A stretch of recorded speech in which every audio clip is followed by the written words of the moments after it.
हाँ भैया, हम गायक राम प्यारे रजक जी, ये लल्लन चौहान जी के तरफ से ये रिकॉर्डिंग होती है भैया, बौरिया मोड़ मऊ।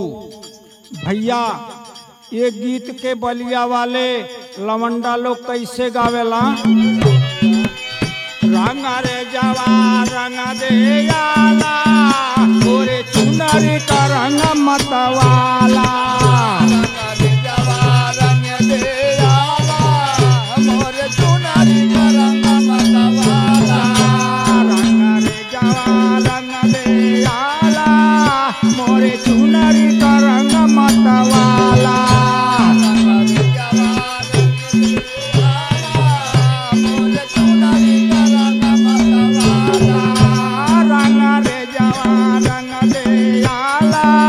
मोरे चुनरी का रंग मतवाला,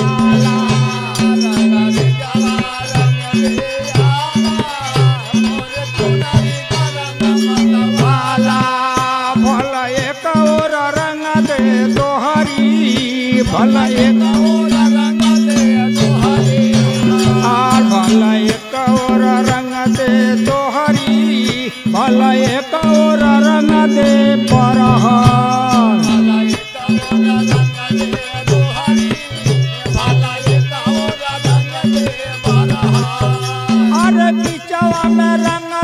सरजू का धारा, मोरे चुनरी का रंग मतवाला। भैया बलिया जिला का लवंडा गावेला, मतवाला रंग रे जवा रंग दे आला, मोरे चुनरी का रंग मतवाला।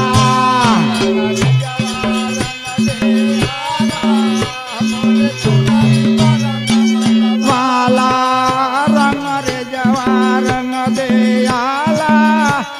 चुनरी का रंग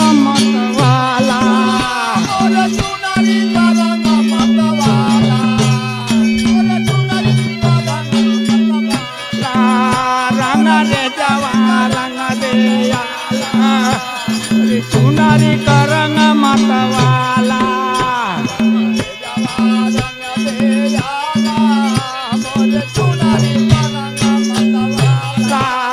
भल एक और रंग दे छपरा, भल एक और रंग दे बलिया,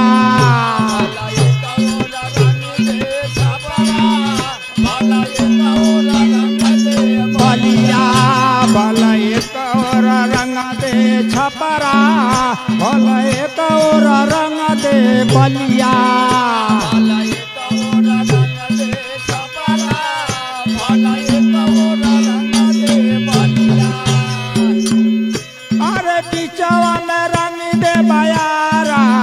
मोरे चुनरी का रंग मतवाला,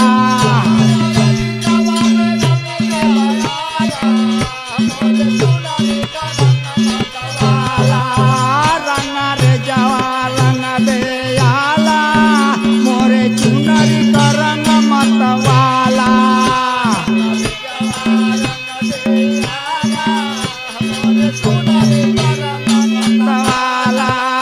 भल एक और रंग दे बलिया, भल एक और रंग दे छपरा, भल एक और रंग दे बलिया, भल एक और रंग दे छपरा। बिचवा में रंग दे बयारा, मोरे चुनरी का रंग मतवाला।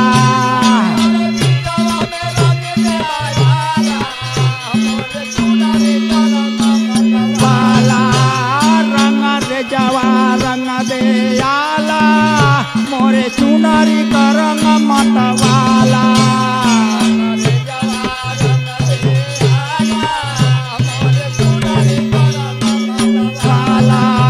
रंग रे जवा रंग दे आला, मोरे चुनरी का रंग मतवाला।